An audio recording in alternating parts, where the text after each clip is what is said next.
kesempatan untuk terus belajar hingga hari ini. Perkenankan saya Izzatul Himmah selaku Master of Ceremony yang akan memandu acara pada siang hari ini. Marilah kita buka acara pada siang hari ini dengan membaca basmalah bersama-sama. Bismillahirrahmanirrahim. Selanjutnya menyanyikan lagu Indonesia Raya dan Sang Surya. Hadirin dimohon berdiri.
Hadirin dipersilahkan duduk kembali.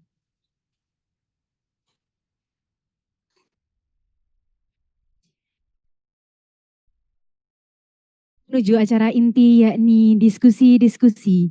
Diskusi kali ini akan dipandu oleh moderator kita kepada Saudara Ahmad Faroh Al-Farizi MPD. Kabarnya disilahkan.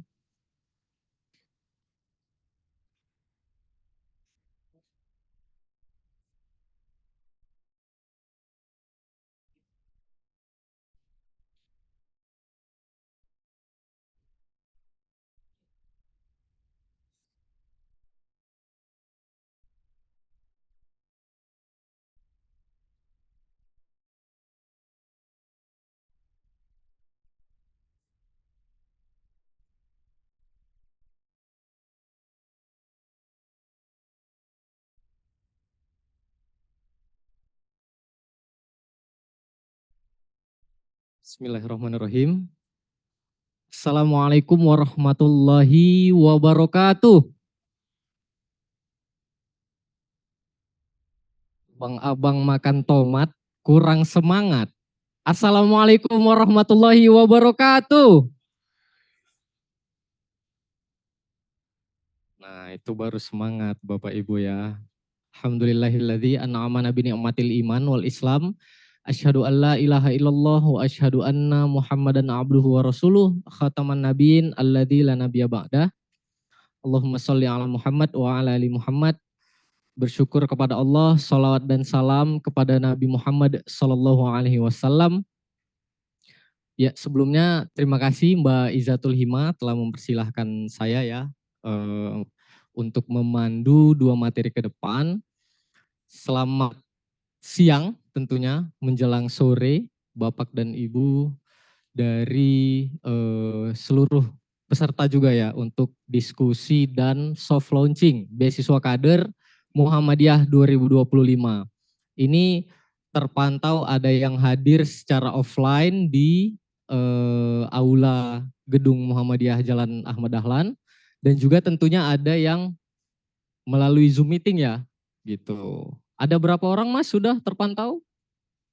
200 orang ini Masya Allah ini 200 orang yang menantikan diskusi dan soft launching beasiswa kader Muhammadiyah 2025. Ya baik, saya mohon izin perkenalkan diri, saya Ahmad Faroh Al-Farizi. Insya Allah akan memandu dua materi ke depan. Nanti ada materi yang pertama itu dari Bapak Ahmad Imam Mujadid Rais MIR selaku Ketua Badan Pengurus Lazismu Pusat. Dan materi kedua itu dari Mbak Asma Munifatus Saidah MSEI itu akan menyampaikan terkait diseminasi evaluasi program beasiswa kader Muhammadiyah tahun 2024 yang lalu. Nah, ini saya mengharapkan yang hadir secara offline dan juga di Zoom meeting bisa mengikuti dan konsisten stay karena mungkin nanti ada juga informasi-informasi dari PIC, Beasiswa Kader Muhammadiyah 2025. Mohon izin juga saya langsung saja menyapa. Assalamualaikum Pak Rais. Waalaikumsalam warahmatullahi wabarakatuh. Ya, bagaimana kabarnya Pak? Sehat? Alhamdulillah, khair. Gimana kabarnya Mas? Ya, alhamdulillah saya sehat juga ini Pak. Nah, jadi memang mohon izin ya Pak Rais. Ya. Jadi akhirnya beasiswa kader Muhammadiyah khususnya ya dari tahun 2024 kemudian ini berkelanjutan alhamdulillah di tahun 2025 sebenarnya memang makin mengukuhkan gitu ya Pak ya, Lazismu ini sebagai lembaga yang bersifat filantropis. Nah, lebih-lebih lagi tentunya Lazismu membuka peluang sesuai dengan visinya yaitu membangun ataupun meningkatkan mutu dari sumber daya manusia kita melalui berbagai program termasuk di Beasiswa Kader Muhammadiyah 2024 dan 2025 ini. Begitu Pak ya? Ya betul Mas. Mungkin untuk lebih lanjutnya Pak, saya ingin Bapak untuk bisa memberikan pandangan terkait akses pendidikan saat ini dan juga mungkin di masa depan. Karena memang kemungkinan besar ini iklimnya akan berbeda begitu Pak.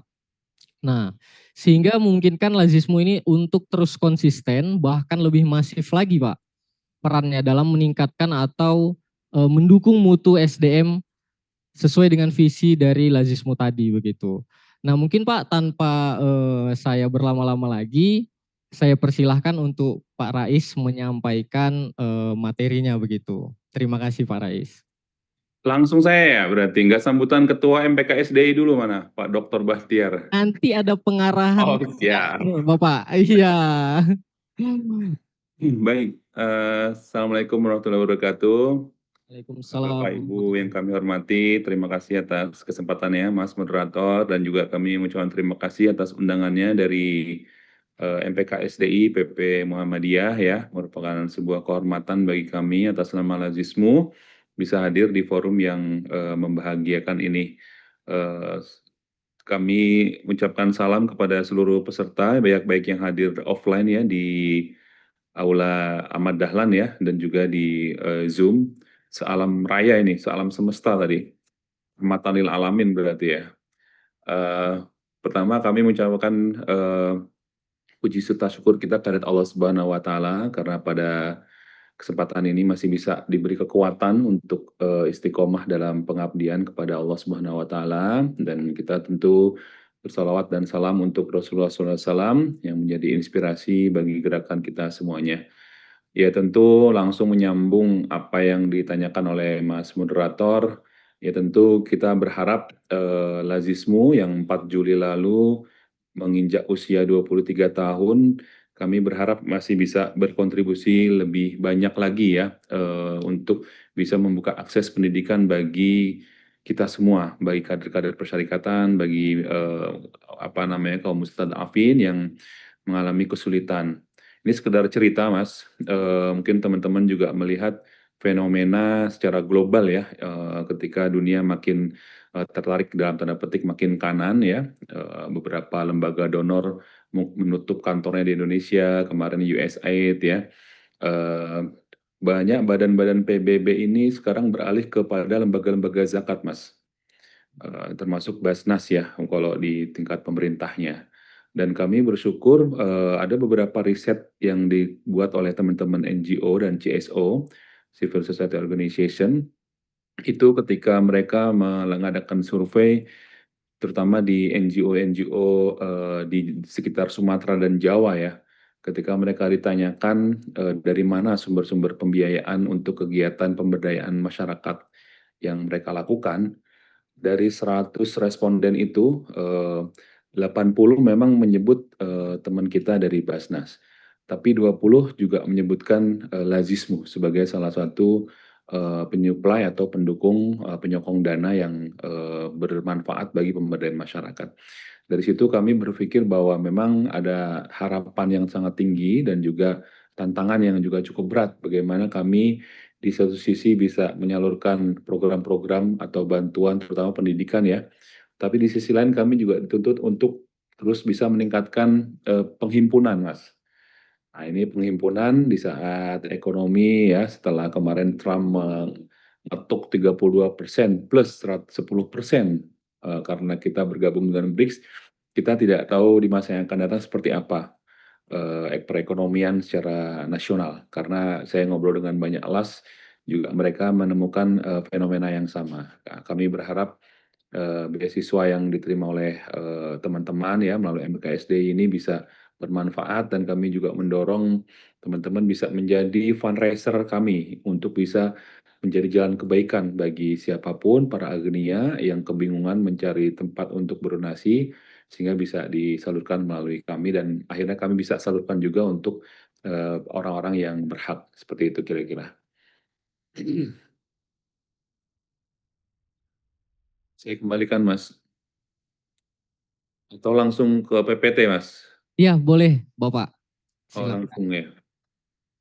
Baik, terima kasih. Mungkin dari teman-teman ya, MPKSDI di Jogja ya, saya minta tolong untuk bisa share screen. Kami mengucapkan terima kasih kepada teman-teman MPKSDI yang sudah membuat laporan yang sangat komprehensif ya terkait dengan dana amanah dari para munfikin ya, dari para muzaki yang menitipkan dananya kepada Lazismu. Maaf. Ini beasiswa yang disalurkan tahun 2024 ya kalau tidak salah. Mungkin next, saya ingin menyampaikan sekilas, beberapa tahapan screening yang biasanya Lazismu lakukan ketika kita ingin menyalurkan, bantuan ya kepada, para penerima manfaat. Tentu yang pertama adalah, dengan kategori 8 asnaf ya, kemudian yang kedua, dengan screening 6 pilar lazismu, dan yang ketiga dengan screening, tujuan pembangunan berkelanjutan atau SDGs. Ini saya kira Bapak, Ibu, teman-teman semua sudah sangat mafhum ya dengan 8 asnaf ini, fakir, miskin, dan seterusnya sampai Ibnu Sabil. Dan kita bersyukur, Dewan Pengawas Syariah kami di Lazismu dan juga Majelis Tarjih, sangat berkemajuan dalam memberikan tafsir-tafsir bagi para, asnaf ini atau 8 asnaf ini. Kemudian, selanjutnya Mas boleh, ini ada yang 6 pilar ya, 6 pilar lazismu, itu salah satunya yang kita bicarakan pada siang hari ini itu terkait pendidikan ya. Ada 6 pilar mulai dari pendidikan, kesehatan ya, kemudian sosial dakwah hingga lingkungan. Nah, kita bisa melihat di pilar pendidikan di sebelah kiri itu mulai ada beasiswa Mentari ya, kemudian beasiswa, Sang Surya, Peduli Guru, sampai ada, apa namanya, MSPP dan juga Edukapmu. Mungkin sebagian di sini yang sekolah di luar, yang pernah mendapatkan MSPP itu saya kira menarik karena ini menjadi salah satu terobosan ya buat teman-teman yang ingin belajar bahasa Inggris, tes IELTS, tapi biayanya sangat mahal. Nah, ini Muhammadiyah bekerja, melalui Majelis Dikti dan Lazismu membuat program Muhammadiyah Scholarship Preparation Program. Ini program, apa namanya, selama 3 bulan di UMS Solo dan di UMM Malang ya, itu persiapan IELTS selama 3 bulan. Apakah cukup? Ya, so far evaluasinya setahu saya cukup, karena kadang tergantung inputnya. Ada yang, tes IELTS atau pembekalan IELTS ada yang sampai 9 bulan, 6 bulan, dan seterusnya. Nah, yang kita bicarakan, pada siang hari ini sebetulnya termasuk di kategori di beasiswa Sang Surya.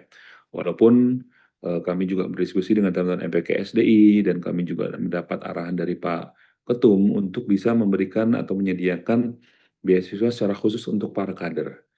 Nah, ini tanpa menafikan atau mengenyampingkan teman-teman kita yang berprofesi dosen. Kalau dosen di PTMA biasanya dia punya akses yang lebih luas untuk mencari beasiswa.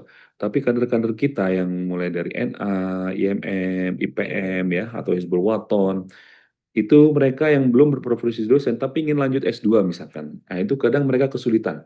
Nah, ini saya kira dialami oleh banyak pihak ya, dan, tentu ini, apa namanya, perlu dicarikan solusinya, dan ini beasiswa kader menjadi salah satu alternatif yang bisa menjadi jalan bagi siapapun untuk bisa meraih pendidikan yang lebih tinggi.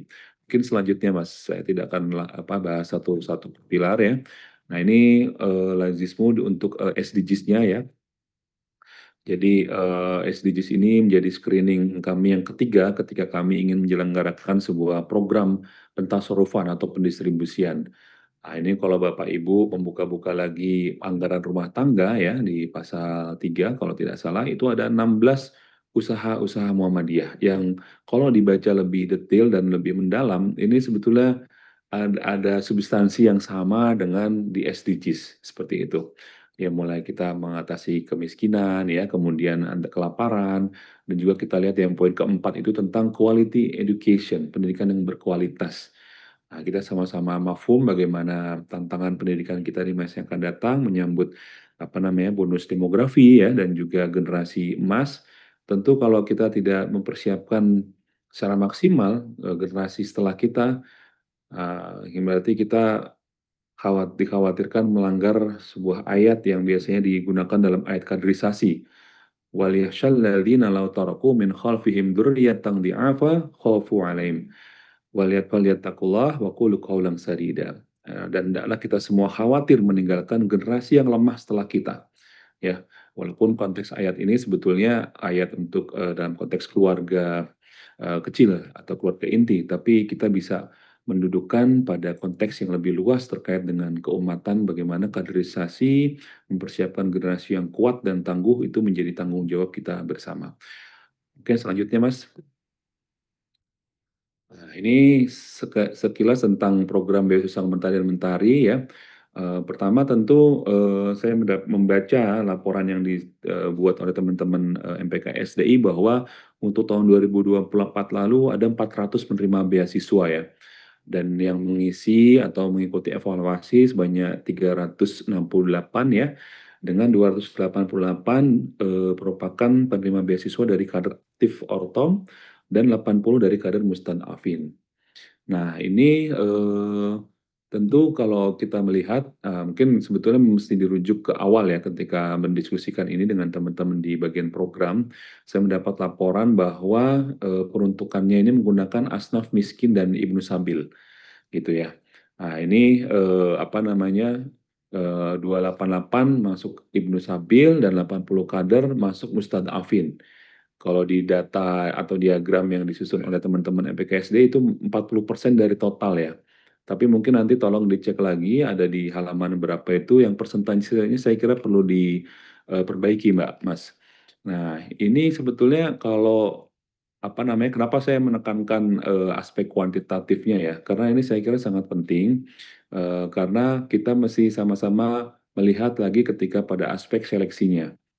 Bagaimana mendudukkan atau kriteria dari kader yang mustadafin ini dan bagaimana kriteria kader yang aktif. Di laporan saya baca sudah ada penentuannya ya. Tapi saya kira penting untuk mendudukan yang lebih apa namanya supaya lebih seimbang gitu. Saya nggak tahu apakah yang Ibnu Sabil ini juga sebetulnya miskin juga gitu ya karena kesulitan untuk makan sehari-hari di kosan gitu ya atau juga orang tuanya dalam kondisi yang kesulitan karena tidak ada pekerjaan atau layoff dan seterusnya. Nah, ini saya kira perlu dicek lagi karena di poin bawahnya itu ada paragraf yang saya kutip dari Peraturan Menteri Agama ya terkait penerjemahan dari Undang-Undang 2 Zakat tahun 2011, Undang-Undang 23 tahun 2011 yang meminta kami itu dalam membuat perencanaan program itu kami harus apa namanya, memuat keterangan nama programnya apa, lokasi programnya apa, jumlah mustahiknya sampai ditentukan, termasuk jumlah dana zakat yang disalurkan, termasuk keluaran, hasilnya atau outcome-nya, manfaatnya, dan dampaknya bagi mustahik. Nah, ini angka-angka ini sangat penting karena kita bersyukur bahwa peradaban zakat di tanah air sudah mulai apa namanya, berorientasi pada aspek pemberdayaan alih-alih charity atau karitatif semata. Dan itu diukur dengan angka-angka yang sangat spesifik atau dengan angka-angka yang kuantitatif. Maka poin saya pada slide ini adalah mungkin ke depan kalau misalkan kita bisa berlanjut kolaborasinya Mas Dr. Bahtiar ya, mungkin kita juga perlu cek betul-betul kader-kader yang sangat-sangat kondisinya betul-betul masuk mustadafin atau kategori miskin. Nah, walaupun kita juga tahu kader-kader kita banyak yang apa namanya sambil kuliah dia sambil nyari apa namanya beasiswa juga atau masuk dalam kategori Ibnu Sabil. Tapi ini perlu ada keseimbangan pada aspek asnafnya. Mungkin selanjutnya, next Mas. Ini yang gambaran yang saya maksudkan kenapa kita harus memiliki angka-angka yang sangat-sangat terukur. Basnas membuat sebuah indeks namanya Indeks Zakat Nasional dan Lazismu termasuk yang diukur tahun 2023 lalu dan tahun 2025 ini insya Allah kami juga akan diaudit atau audit syariah dan juga mengikuti pengukuran Indeks Zakat Nasional. Saya ingin secara sekilas saja di sini, jadi Indeks Zakat Nasional itu terdiri dari dua indikator, yaitu tata kelola dan dampak. Nah, kita coba Bapak Ibu lihat di bagian dampak ya, itu ada lazisme masuknya kategorinya cukup baik ya, warna kuning di situ. Kemudian di situ kita akan melihat bagaimana ada salah satu variabel yaitu mustahik apa namanya, mengubah mustahik menjadi muzaki atau mengentaskan seorang mustahik dari kemiskinan ya. Kemudian juga sorry saya nggak kelihatan. Kemudian zakat dan tujuan pembangunan berkelanjutan ya, kemudian indeks kesejahteraan dan ini semua harus terukur. Jadi kalau misalkan tadi dari angka laporan yang masuk ke kami 228 ya, katakan gitu terus 80% dari mustadafin. Nah, ini berapa yang bisa kita katakan dorong dari variabel kesejahteraannya? Saya baca di laporan ada variabel evaluasi, salah satunya variabel kesejahteraan ya. Nah, mudah-mudahan itu bisa membantu kami gitu untuk bisa memasukkan apa namanya dalam isian tahun 2025 ini. Dan kami mendapatkan catatan kurang baik itu di apa namanya mengentaskan mustahik ya dari kemiskinan dan juga indeks kesejahteraan atau CBES itu dari sisi ekonomi Islam. Nah, ini sekedar gambaran dan secara umum boleh selanjutnya Mas. Secara umum kami masuk pada kategori stabil dan ini menjadi angka rata-rata dari LAS nasional secara keseluruhan tahun 2023 yaitu kami masuk kategori stabil ya yang sebetulnya kami bercita-cita untuk bisa masuk pada kategori yang lebih tinggi lagi yaitu kategori bertumbuh atau berkelanjutan. Nah, ini tidak akan bisa berjalan maksimal kalau misalkan kami tidak memperoleh data yang valid ya atau data yang sangat solid terkait dengan angka-angka yang bisa kami laporkan dalam indeks zakat ini. Nah, mungkin selanjutnya, nah beberapa catatan ini tadi sebetulnya saya mau mengoreksi laporan, tapi pas baca ada posisi Lazismu di situ ya, di root sebagai tim penyusun. Saya kira ini tidak perlu, Mas, karena biarkan teman-teman MPKSDI yang membuat laporan gitu, karena posisinya teman-teman MPKSDI adalah pelaksana dari program ini gitu. Biarkan kami yang mengevaluasi atau memberi beberapa masukan-masukan gitu ya.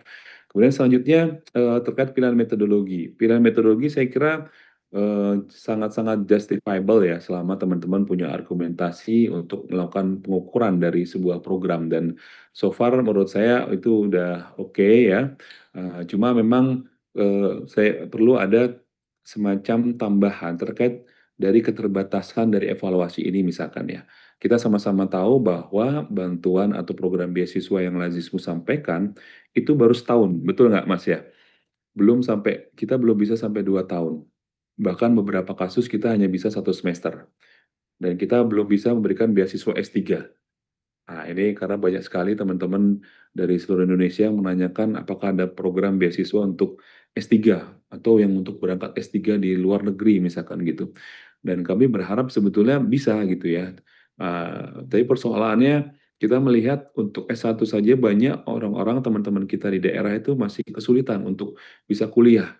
Jadi kami coba protes ke sana dan kami mudah-mudahan berharap bisa apa namanya, menyediakan beasiswa S3 di masa yang akan datang, walaupun sifatnya bukan beasiswa full seperti beasiswa AusAid ya, atau mungkin USAID atau Aminef ya, tapi paling nggak mungkin dana stimulan awal lah, kira-kira seperti itu. Kemudian dari laporan saya belum melihat background kuliah bagi para penerima beasiswa ya. Dan saya kira penting untuk bisa menyediakan atau memberikan peluang bagi kader-kader kita yang memiliki background di bidang STEM, ya, Sains, Teknologi, dan Math. Saya menduga banyak dari kita yang backgroundnya dari apa namanya sosial humaniora ya atau mungkin keagamaan, walaupun saya juga memahami bahwa itu juga sangat penting. Tapi ke depan untuk menjawab tantangan persyarikatan ya, tantangan kebangsaan, kita perlu juga untuk memberikan penekanan pada bidang STEM. Terakhir, Lazismu berkolaborasi dengan Kementerian Agama ya bersama beberapa lembaga zakat kami menyediakan beasiswa untuk 5 orang dengan penekanan untuk background STEM atau salah satunya ada background ilmu falak seperti itu. Kemudian ini beberapa catatan saja, ada beberapa tipe di laporannya di halaman-halaman akhir ada interpretasi ya, itu mungkin ada kesalahan, mungkin bisa dicek lagi diperbaiki dan kemudian coding berdasarkan asnaf ini yang tadi terkait dengan laporan-laporan yang harus kami sampaikan ke Basnas. Di situ kan di laporan halaman-halaman akhir disebutkan kader background ortom ya aktif gitu ya. Mungkin apakah memungkinkan misalnya ada tulisan background ortom aktif juga diberikan keterangan bahwa dia misalkan menggunakan asnaf Ibnu Sabil kah atau miskinkah? Seperti itu. Ini akan memudahkan ketika teman-teman di Lazismu harus memasukkan laporan kepada Basnas dan juga kepada Kementerian Agama atau juga bahkan ketika kami diaudit syariah oleh Kementerian Agama seperti itu. Mungkin selanjutnya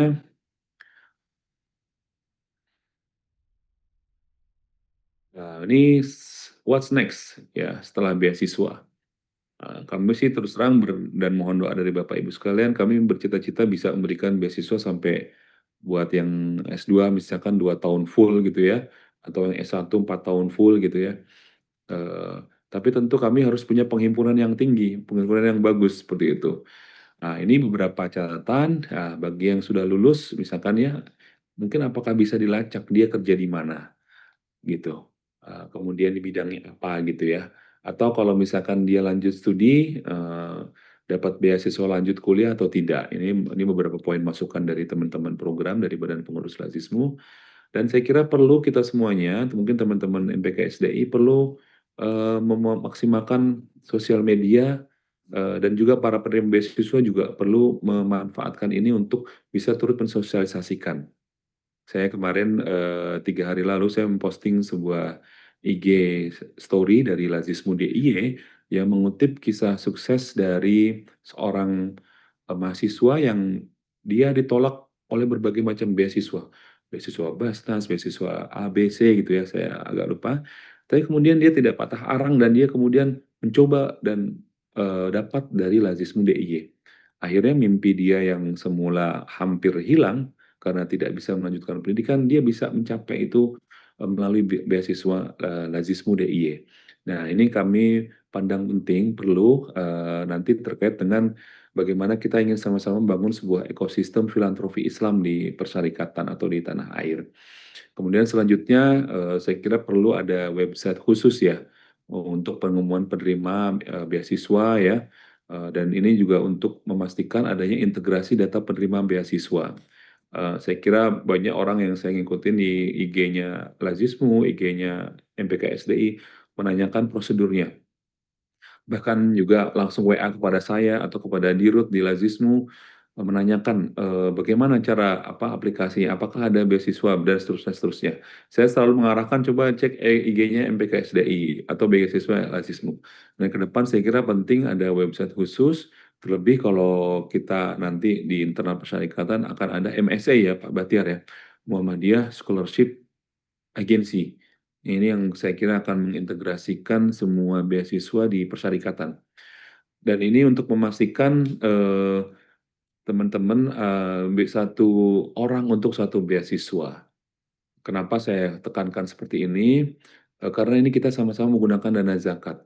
Kita ingin memastikan bahwa yang menerima memang betul-betul yang membutuhkan dan tidak ada satu orang yang menerima 2 beasiswa dari sumber yang sama.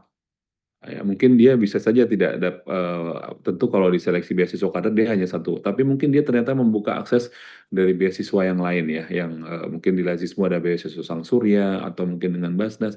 Karena ini menggunakan dana zakat dan kita diminta untuk berhati-hati sekali untuk menggunakannya seperti itu. Karena kita juga menyadari banyak saudara-saudara kita yang juga memerlukan, jangan-jangan yang kita pakai ini juga bisa berguna untuk saudara-saudara kita yang membutuhkan itu.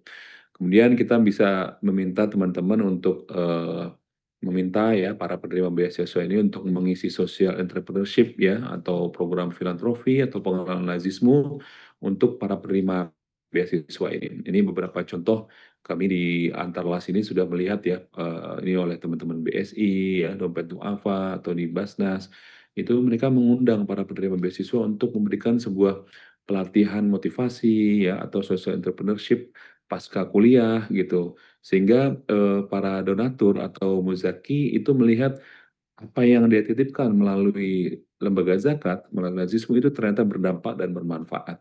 Selain dia juga menginspirasi adik-adiknya yang lain untuk bisa melanjutkan studi dengan semangat pantang menyerah, kira-kira seperti itu.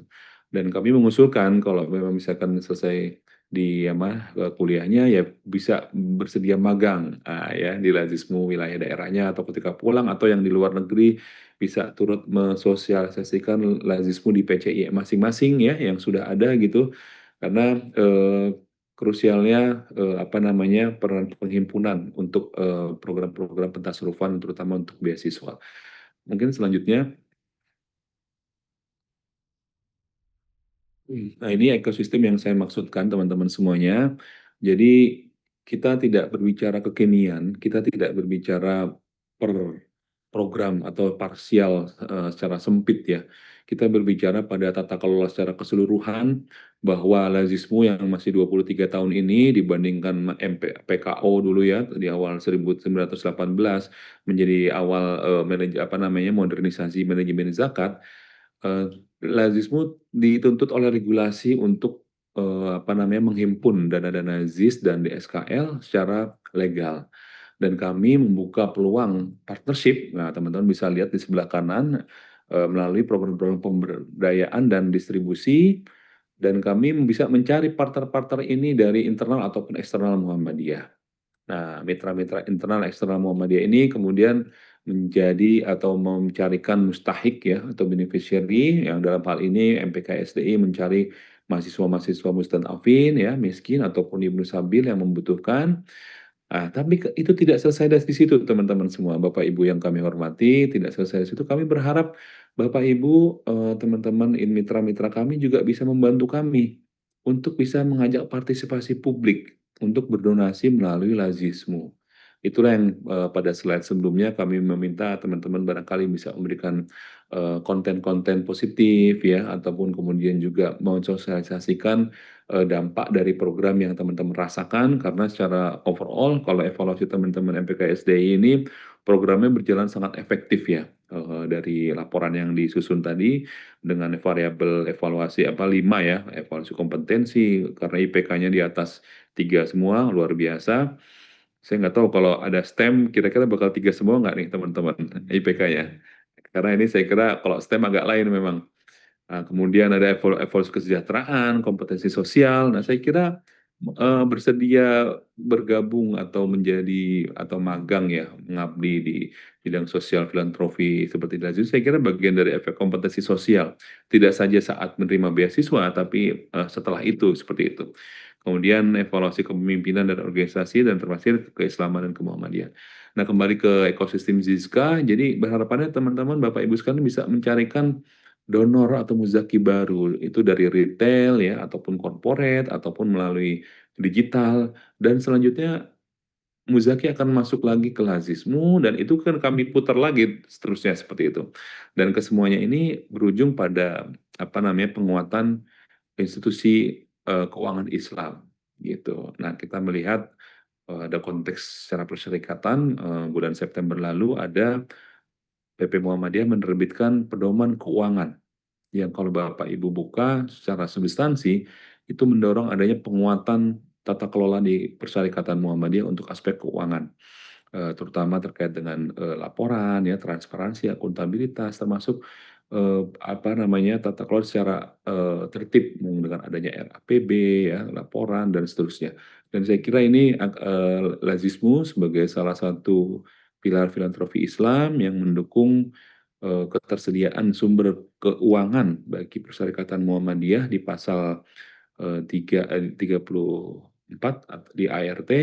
Kami berharap bisa mendukung persyarikatan dalam program itu, dan ini semua tergantung Bapak Ibu sekalian untuk bisa sama-sama mensukseskan. Mungkin demikian sekedar pengantar, Mas. Mohon maaf kalau kepanjangan. Wabillahi taufiq hidayah. Assalamualaikum warahmatullahi wabarakatuh. Saya kembalikan kepada moderator. Waalaikumsalam warahmatullahi wabarakatuh.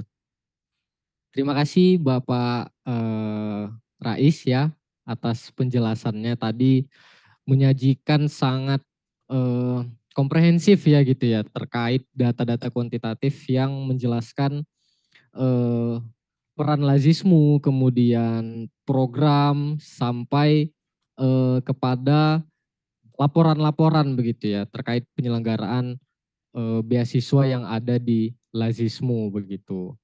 Nah, mungkin kita lanjut ke sesi berikutnya. Pak Rais, terima kasih. Ya, terima kasih. Oke, baik. Bapak Ibu dan peserta soft launching beasiswa kader Muhammadiyah 2025, kita memasuki sesi yang kedua, yaitu diseminasi evaluasi program beasiswa kader Muhammadiyah 2024 yang akan disampaikan oleh Mbak Asma Munifatus Saidah MSI. Kepada Mbak Asma, saya persilakan.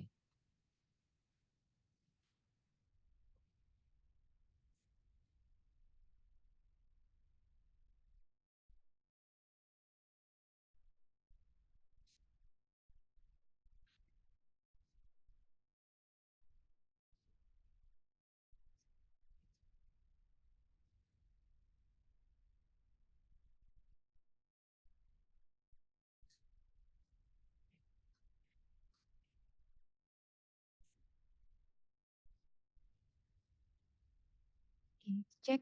Ya.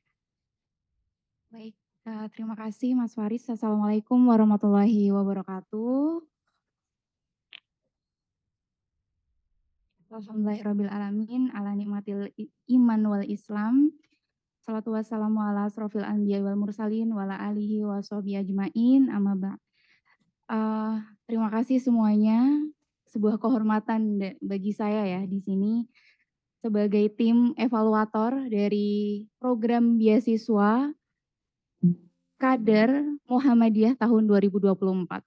Yang saya hormati Bapak Dr. Bahtiar Dwi Kurniawan selaku Ketua MPKSDI.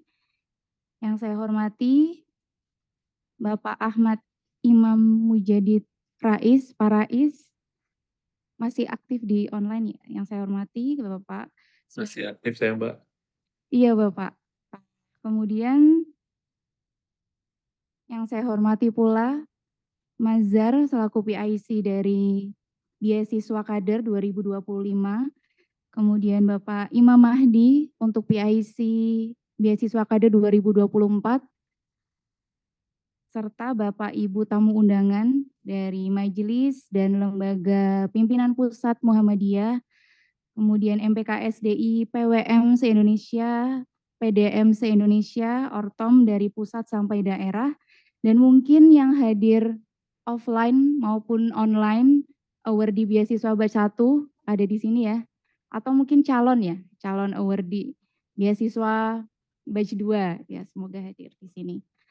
Baik, saya akan menyampaikan terkait dengan laporan sebenarnya lebih ke refleksi ya, refleksi program Beasiswa Kader Muhammadiyah 2024 yang mana nantinya insya Allah akan dilanjutkan kembali di 2025 tahun ini dan insya Allah juga akan ada perbaikan mulai dari screening, seleksi, kemudian evaluasi, kemudian juga ada pelatihan, pembinaan, beberapa agenda di dalamnya juga pasca, dari evaluasi pasca.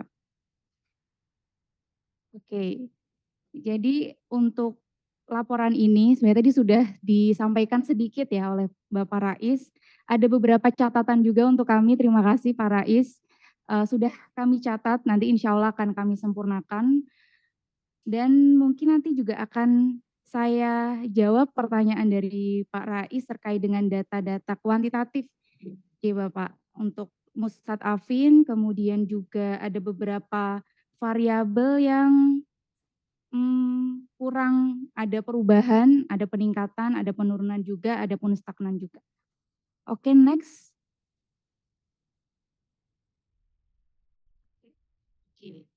Jadi tim kami diarahkan langsung oleh Ketua MPKSDI, kemudian Bapak Dr. Imam Mahdi, dan juga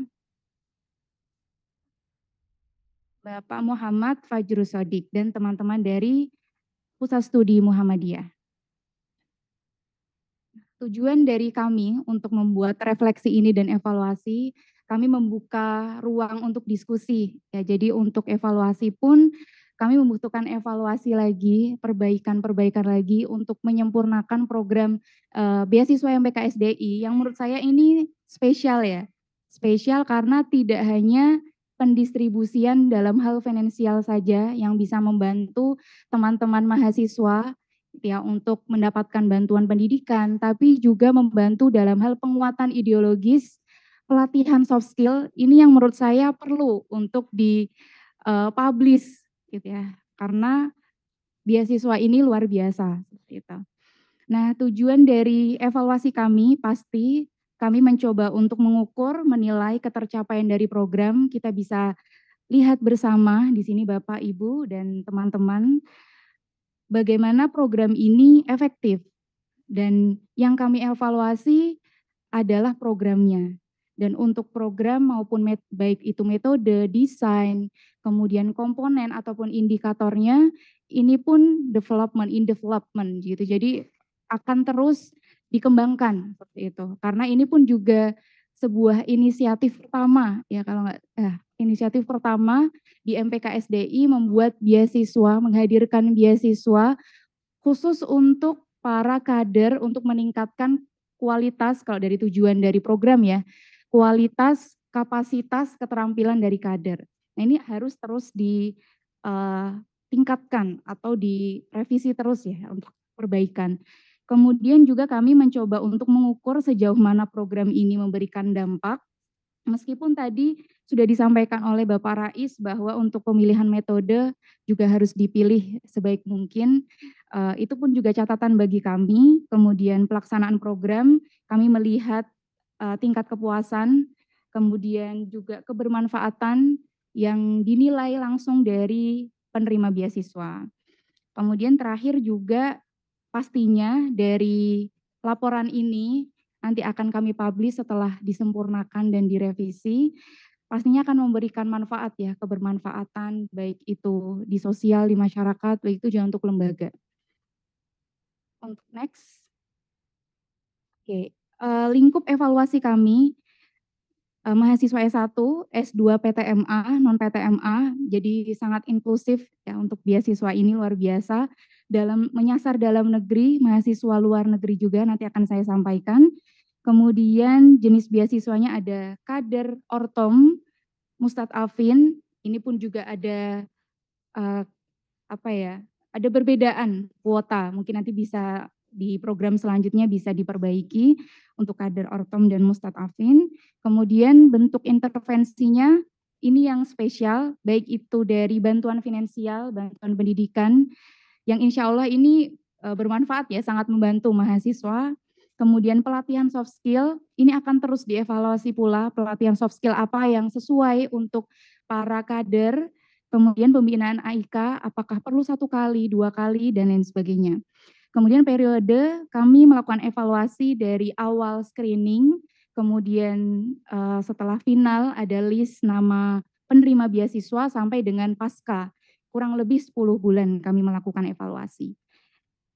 Kemudian desain ini pun juga kami akan terus mengevaluasi pula desain yang optimal, yang baik, yang cocok gitu ya untuk program beasiswa kader. Desain kami masih kuantitatif deskriptif karena menurut kami ini pertama kalinya kalau digunakan metode yang advance sepertinya agak sulit ya. Sulit untuk bagi itu SDM maupun praktiknya seperti itu karena baru pertama kali. Kemudian kami mengevaluasi berdasarkan dari LFA dan model yang kami gunakan before after. Kemudian surveinya nanti kami sebelumnya ya, yang sudah kami lakukan itu adalah self assessment, kemudian juga ada individual performance assessment. Dari 400 mahasiswa yang menjadi penerima beasiswa, kami menggunakan sampel 368. Itu yang sesuai dengan kriteria dari evaluasi, seperti itu ya. Jadi ternyata tidak semua penerima beasiswa ini melengkapi syarat untuk layak dievaluasi.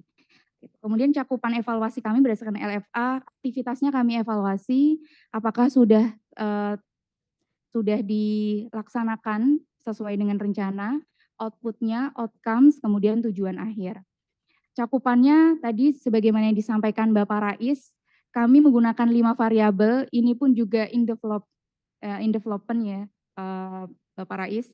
Jadi dari 5, kenapa kami akhirnya menggunakan 5 variabel? Kami menggunakan semua ya, hampir semua variabel yang bisa kami nilai, kemudian kami coba untuk lihat validitasnya, gitu, validitasnya. Apakah dari 5 variabel ini, mana variabel atau komponen yang paling bisa mengukur capaian dari para awardee atau penerima beasiswa. Nanti akan saya sampaikan setelahnya. Untuk realisasinya, saya masuk ke realisasi, aktivitas dari program, ini pun juga akan disempurnakan di program selanjutnya. Mulai dari pencairan dana beasiswa, kami melihat ketika dilakukan 3 termin, apakah sudah efektif atau belum. Kemudian pembekalan AIK untuk 2024 itu hanya 1 kali, sedangkan ini tujuan dari program adalah penguatan ideologis Muhammadiyah. Sepertinya jangan cuma 1 kali seperti itu ya. Kemudian untuk pelatihan soft skill sudah dilaksanakan 3 kali. Nah ini mungkin ada beberapa catatan nantinya untuk 2025. Dan di monitoring dan evaluasi, kami masih menggunakan logbook dari tim program itu logbook, apakah nanti juga efektif atau memberatkan bagi awardee, ini juga dievaluasi lagi. Kemudian praprogram, ada beberapa survei literasi isu Muhammadiyah yang sebenarnya ini dilakukan 2 kali gitu ya. Nah ini agak kurang sebenarnya keterbatasan pula untuk tim program. Karena survei literasi isu Muhammadiyah dilakukan beberapa kali, tapi pembekalan AIK hanya 1 kali. Ini perlu juga saran seperti itu ya, atau perbaikan. Dan terakhir ada pasca program. Next. Untuk profil penerima beasiswa, didominasi kalau dari jenis kelamin laki-laki, mungkin ini inline juga dengan para kader dari IMM, mayoritas yang terseleksi, dan juga yang sesuai layak dievaluasi pun juga dari laki-laki. Nah ini selanjutnya mungkin harus lebih banyak lagi ya perempuan ya yang mendaftar dan harus lulus ini ya yang perempuan ya. Kemudian untuk, ya betul ya Ibu ya, betul Ibu. Kemudian usia seperti halnya mahasiswa, jadi usianya rentan dari 20 sampai 25 tahun. Ini secara keseluruhan, baik itu S1 maupun S2, dominasi dari umur sekian. Kemudian jenjang pendidikan didominasi oleh S1, karena mungkin berbeda kuotanya ya. S1 penerimanya, berapa Mas? 300 ya. Kuota dari penerima mungkin lebih banyak dari S1. Nah ini butuh lagi untuk S2 nih dibanyakin ya, atau seimbang, nanti dilihat untuk tim program 2025. Kemudian untuk skema beasiswa, sepertinya akan sama, skema beasiswanya dari Ortom, nanti mungkin juga harus diperketat lagi ya nih Ortom, syarat-syarat Ortomnya nih harus benar-benar punya KTA, ya karena ini kualitas ya, tujuan dari program ini adalah karena spesial programnya, jadi syarat atau screening di awal itu harus benar-benar ketat ya, harus ada KTA, kemudian juga aktif di Ortom, seperti itu. Karena didominasi dari beasiswa skema Ortom. Kemudian asal perguruan tinggi, nah nanti mungkin kami akan sempurnakan saran dari Pak Rais untuk background dari perguruan tinggi. Nah, kami di sini hanya mengkategorikan dari PTMA dan non PTMA. Ternyata mayoritas dari kader ini dari non PTMA, baik itu PTS maupun PTN. Kemudian untuk lingkup perguruan tinggi pasti didominasi oleh dalam negeri di 33 provinsi. Kemudian luar negeri ini ada 24 mahasiswa dan semua aktif, layak juga untuk dievaluasi, luar biasa juga kader di luar negeri ya. Ini tersebar di 9 negara. Semoga lebih banyak lagi nanti ya untuk yang keterima gitu. Kemudian next, nah saya akan masuk pada output. Nah output ini memang yang lebih kuantitatif sekali. Gitu ya, mungkin nanti kalau sudah laporannya sudah sempurna akan dipublish ya teman-teman program. Untuk bagian akademik, kami sesuaikan dengan LFA dari tim program. Untuk akademik luar biasa kualitas dan kapasitas dari para kader ya. Ternyata 60% ya, 60% untuk S1 itu memiliki kompetensi intelektual yang baik. Kemudian S2 37%, kami melihatnya dari IPK sebenarnya nanti akan kami evaluasi lagi nih untuk EPK ini benar-benar apakah cocok ya untuk mengevaluasi kualitas kader? Apakah cukup dengan mereka aktif di Ortom, kemudian memiliki KTA gitu ya. Jadi tidak memacu pada IPK gitu ya. Kalau kemarin itu di 2024 wajib melampirkan IPK. Kemudian untuk jumlah penerima beasiswa yang punya prestasi akademik juga sangat tinggi, lebih dari 3.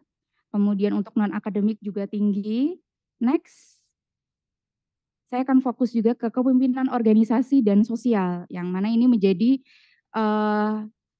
poin utama ya, poin utama untuk evaluasi kami di bagian kepemimpinan organisasi dan sosial. Jadi semua penerima beasiswa aktif di organisasi mahasiswa di luar Muhammadiyah. Kemudian juga untuk aktif kegiatan sosial ini juga tinggi sekali. Kemudian untuk pelatihan soft skill yang mengikuti serangkaian soft skill di tiga kali pelatihan. Semoga nanti bisa bertambah ya pelatihan soft skill-nya. Ini mayoritas sudah mengikuti ya, pelatihan soft skill. Yang lainnya mungkin ada kesibukan yang lain, jadi tidak bisa ikut. Kemudian keislaman kemuhammadiyahan AIK, ini mungkin juga karena pembinaan atau pemberian materi AIK ini hanya 1 kali. Jadi dari hasil evaluasi kami pun stagnan, perubahannya sedikit. Itu. Tapi kalau untuk self assessment-nya untuk penerima beasiswa yang aktif di kader minimal 2 tahun itu 50% ya, jadi setengahnya. Yang lainnya lebih dari itu. Ada mungkin yang lebih 5 sampai 6 tahun, ini cukup tinggi ya 30%. Kemudian jumlah penerima beasiswa yang mengikuti pembinaan AIK, ini mayoritas keseluruhan 99%. Kemudian untuk, nah ini juga menjadi evaluasi bagi kami, kajian keagamaan Muhammadiyah. Ya, meskipun tetap ya mayoritas ini aktif pada kajian keagamaan Muhammadiyah, tapi selanjutnya akan kami coba spesifikasikan keagamaan yang seperti apa. Next, ini evaluasi pra dan pasca program. Tadi self assessment, sekarang pra dan pasca program yang dikombinasikan self assessment dan juga performance assessment yang dilakukan oleh tim program. Pendekatan yang kami lakukan kuantitatif deskriptif, kemudian kami menggunakan one group pre-test post-test. Kenapa kami menggunakan ini? Jadi ada beberapa saran untuk menggunakan eksperimen. Jadi membandingkan kelompok dari penerima beasiswa, kemudian dibandingkan nilainya dengan yang tidak menerima beasiswa. Tapi karena program ini sama seperti itu ya. Jadi kami mencoba untuk fokus apakah program ini bisa langsung berdampak gitu ya, berdampak mulai dari pelatihannya, pembinaannya, ini bisa langsung berdampak atau tidak bagi penerima beasiswa. Makanya kami menggunakan desain one group pre-test post-test. Jadi tidak membandingkan dengan kelompok lain. Nah, makanya dari evaluasi kami pun kami menyebarkan survei yang itu wajib diisi penerima beasiswa before dan after. Apa yang akan dievaluasi? Variabelnya ada 5, ini pun juga terus akan dievaluasi indikatornya. Indikatornya dari setiap variabel ini berbeda-beda, tergantung dengan apakah indikator ini waktu pre-survei atau pra-surveinya itu valid pertanyaannya, maka kalau misalnya valid, kami lanjutkan untuk dilakukan evaluasi atau untuk dijadikan indikator evaluasi. Gitu. Skala yang kami gunakan memang masih bercampur, makanya kami melakukan metode perolehan skor itu dengan dikonversikan ke rentang skor 1 sampai 4 atau skalanya interval tingkatan.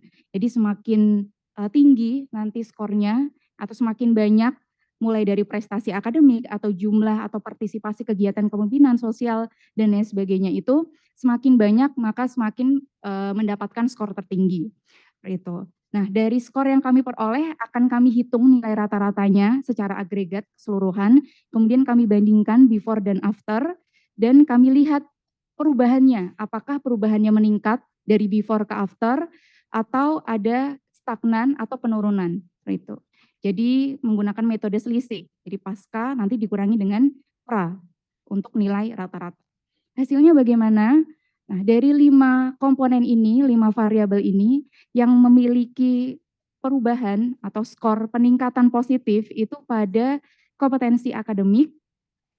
Untuk perubahannya warna kuning ya. Jadi ada peningkatan 0,2 atau 2 poin gitu ya. Kemudian kepemimpinan organisasi dan keislaman kemuhammadiyahan. Nah, 3 variabel ini yang insya Allah akan dilanjutkan sebagai indikator atau variabel yang dievaluasi di program 2025.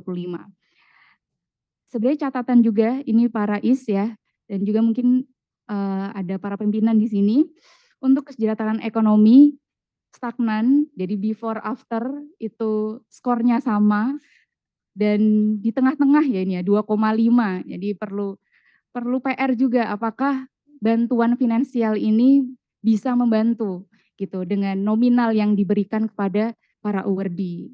Apakah perlu ditambah ini Pak Rais ya? Atau bagaimana ini Pak Rais ya? Ya seperti itu. Tambah bulanannya ya Pak ya? Iya, tambah fasilitas bulanan ya. Seperti itu. Kemudian kompetensi sosial ini juga stagnan, tapi skornya cukup tinggi 3,4. Untuk keislaman dan kemuhammadiyahan ini hasil dari kami peningkatan 0,1 itu mungkin karena pembinaan ya, pembinaan AIK yang perlu ditambahkan lagi pada tim program 2025. Next ini adalah data perbandingan. Jadi kami membandingkan dari kader Ortom dan Mustadafin, tapi juga catatan juga keterbatasan karena kuota yang berbeda. Tadi kan kader Ortom lebih banyak dibanding kader Mustadafin. Nah ini perlu kuota yang samakah agar bisa evaluasinya ini benar-benar komparatif atau bagaimana nanti sesuai dengan kebijakan dari tim program. Tapi lagi-lagi untuk kompetensi akademik ini meningkat. Untuk kader Ortom luar biasa 0,2, kader Mustadafin 0,1, kemudian kepemimpinan dan organisasi ini seimbang, ada peningkatan di 0,2. AIK cenderung stagnan, tapi untuk kader Mustadafin meningkat. Dan next, dari output tersebut kami coba rangkum apakah sudah sesuai dengan outcomes dari program. Kami melakukan penilaian dari outcome ini dari sesuai dengan masa pencairan dana. Dan hasil dari outcome untuk realisasinya, apakah dari outcome yang direncanakan itu pertama kualitas kader meningkat, kapasitas kader meningkat, keterampilan kader meningkat, agar bisa dikatakan program ini mendukung penguatan atau pemaksimalan kader unggul di Muhammadiyah. Seperti itu. Hasil kami untuk kapasitas kader, kami menilainya dari intelektual atau akademik, yang dilihat dari kenaikan nilai rata-rata IPK. Jadi kami batasi 3,5, kemudian kami ambil penerima beasiswa yang memiliki IPK lebih dari itu, kemudian kami bandingkan before dan after. Ternyata ada peningkatan dari 3,57 menjadi 3,89. Luar biasa ini ya, program MPKSDI ya. Meskipun kita harus mengevaluasi juga, mengetahui juga ke penerima beasiswa, apakah peningkatan IPK ini berkat dari program beasiswa atau hal yang lain. Itu juga tidak kami evaluasi dan perlu ada perbaikan Bu. Kemudian kualitas kader kami melihat dari naiknya jumlah partisipasi kegiatan kemuhammadiyahan, baik itu formal maupun non, dari awalnya itu 61%, kemudian meningkat jadi 68% yang aktif di lebih dari 4 kegiatan. Itu. Kemudian untuk keterampilan kader, ini juga telah memenuhi, ada peningkatan kompetensi soft skill dari para kader Muhammadiyah, yang mana dilihatnya dari naiknya partisipasi kegiatan kepemimpinan di organisasi. Ini cukup signifikan ya, 81% menjadi 96% yang aktif lebih dari 4 kegiatan. Ada juga yang sampai menulis ya, karena ini mungkin self assessment ya. Ada yang menulis sampai 100 gitu, ditulis semuanya ada ya. Ada juga 20 lebih gitu, sebenarnya banyak ya. Tapi ada juga yang sepertinya malu-malu ya, malu-malu untuk menuliskan gitu. Nah nanti mungkin kita coba untuk mencari tahu ya bagaimana cara untuk teman-teman penerima beasiswa ini benar-benar memberikan data apa adanya ke kami. Jadi mungkin untuk peningkatan soft skill ini bisa lebih dari 96%. Seperti itu. Next. Dan realisasi di akhir goals dari program, di mana program ini berupaya untuk meningkatkan kualitas dan kapasitas kader Muhammadiyah melalui akses pendidikan dan bantuan pendidikan. Dan untuk goals pertama, ini sangat memenuhi dari targetnya itu kapasitas dan kemampuan akademik kader bisa meningkat 90% atau sampai target 90%, ternyata melampaui realisasinya 97% penerima beasiswa ini berhasil meraih IPK 3,5 pasca beasiswa. Kemudian untuk kualitas dan keterampilan soft skill kader, ini juga memenuhi, melampaui juga target 60% ditargetkan, ternyata realisasinya untuk S1 89% dan S2 91%, mereka aktif kegiatan kepemimpinan dan sosial. Ini sepertinya targetnya perlu ditingkatkan ya, 80% mungkin ya. Kemudian untuk tingkat kepuasan program beasiswa, nah ini menjadi dasar kenapa program beasiswa kader ini harus terus berlanjut. Setiap tahun mungkin ya Pak Rais ya, ada beasiswa kader, karena tingkat kepuasan dari para penerima beasiswa ini luar biasa, 98% penerima beasiswa merasakan manfaat dari program, baik itu dari finansial maupun pelatihan. Tapi kami coba untuk melihat di sini tingkat kepuasan program beasiswa dari sisi pelatihannya. Pelatihan soft skill dan juga pembinaan AIK. Dan terakhir kami mencoba untuk memberikan rekomendasi dan juga menyempurnakan rekomendasi dari para IS, seperti itu ya Pak. Rekomendasi ini semoga bisa diimplementasikan di program kader beasiswa kader 2025. Yang pertama, lingkup beasiswa perlu adanya perluasan cakupan afirmasi, mustahafin perlu ditingkatkan baik itu jenjang S1 maupun S2. Kemudian kuota penerima perlu adanya penambahan kuota di lingkup universitas luar negeri. Karena melihat dari kerajinan penerima beasiswa untuk melakukan self assessment, kemudian kelengkapan mereka ini perlu diperbanyak kuotanya, ditambah kuotanya. Kemudian materi pelatihan kader perlu adanya penambahan materi pelatihan yang spesifik untuk kepemimpinan. Melihat dari goals tadi yang targetnya 60% ternyata tercapai 90% tadi ya, 90%. Nah ini perlu ada pelatihan untuk materi-materi spesifik untuk penguatan kualitas kader, terutama para aktivis. Kemudian monitoring dan evaluasi, ini juga perlu diperbaiki lagi penerapan sistem monitoring dan juga evaluasi yang bisa berbasis output, baik itu sebelum dan setelah pembinaan AIK maupun sebelum dan setelah pelatihan dari soft skill. Baik, nah itu sekian dari refleksi di program beasiswa kader 2024 yang nanti mungkin kami perlu untuk menerima saran karena ini diskusi konsepnya pemasaran, baik itu untuk evaluasi dan juga untuk perbaikan program beasiswa 2025 yang akan launching ya tahun ini. Sekian dari saya, terima kasih. Wassalamualaikum warahmatullahi wabarakatuh. Waalaikumsalam warahmatullahi wabarakatuh. Ya, terima kasih Mbak Asma sudah memaparkan juga ya data-data kuantitatif tadi. Kurang lebihnya ada banyak sekali laporan begitu.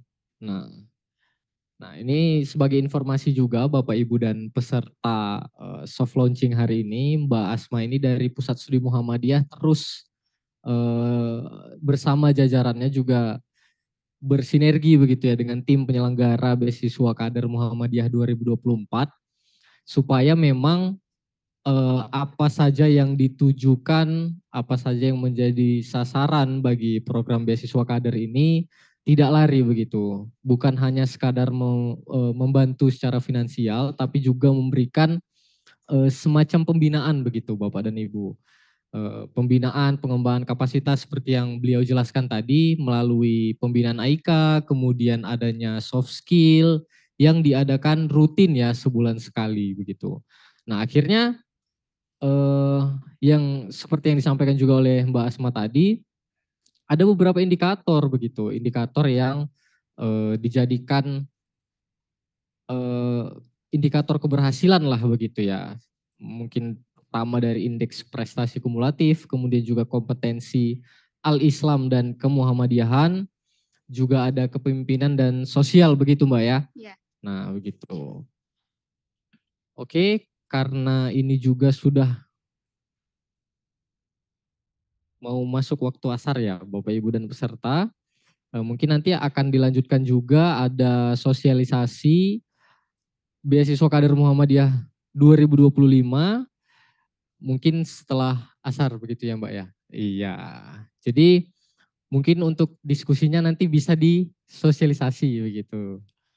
Oke. Baik, saya Ahmad Faro Alfarizi mengucapkan terima kasih dan pamit undur diri tentunya.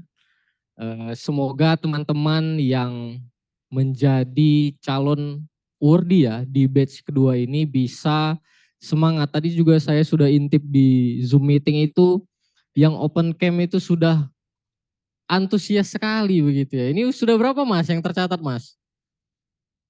Oh, bertambah itu berarti. Oh, bertambah. Oke. Baik, terima kasih Bapak Ibu dan rekan-rekan sekalian. Mohon maaf atas segala kekhilafan yang saya sampaikan. Billahi fisabilil haq fasabiqul khairat. Wassalamualaikum warahmatullahi wabarakatuh. Waalaikumsalam warahmatullahi wabarakatuh. Waalaikumsalam warahmatullahi wabarakatuh. Terima kasih dijawabkan kepada Ahmad Farah Alfarizi, kemudian Mbak Asma dan Pak Rais atas materi yang telah dipaparkan. Baik, para hadirin yang kami hormati, kita akan break untuk sholat asar dan juga bagi yang hendak ke belakang atau hendak menunaikan hajatnya, dipersilahkan kita akan kembali di pukul 15.30, seperti itu. Kurang lebihnya saya mohon maaf, saya pending kegiatan hari ini. Silahkan untuk bisa melanjutkan aktivitas masing-masing. Terima kasih.